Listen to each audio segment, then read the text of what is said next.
Once, there was a man named David who wanted to climb Mount Victory, one of the highest mountains in his country. Everyone told him it was too difficult.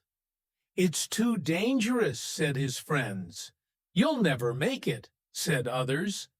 But David just smiled and said, "I'll never know unless I try."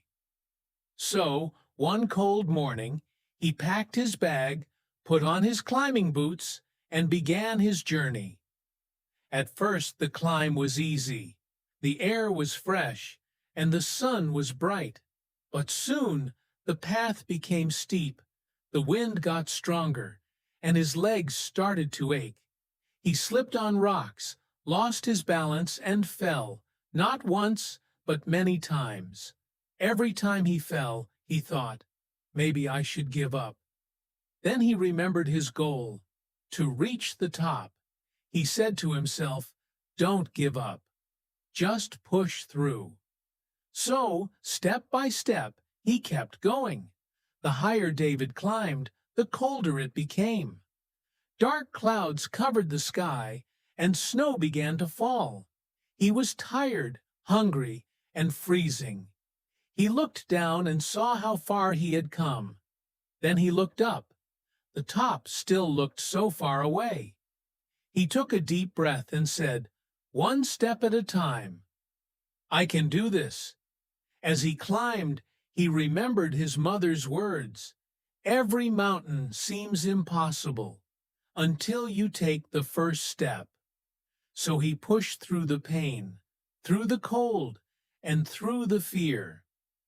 And finally, after hours of struggle, he reached the top. He stood there, surrounded by clouds, the wind on his face, and whispered, "I made it." At that moment, he realized something powerful. It wasn't the mountain he conquered. It was himself. My friends, life is like climbing a mountain. Sometimes the path is steep. Sometimes it's cold and dark. But if you keep moving, even slowly, you will get there. So don't give up when English feels hard. Push through the challenges. Learn step by step. And one day, you will reach the top. If you enjoyed this story, please like, share, and subscribe to your English friend. And tell me in the comments, what is your mountain in life that you're trying to climb? Remember, every big goal starts with small steps. See you next time, my English friends.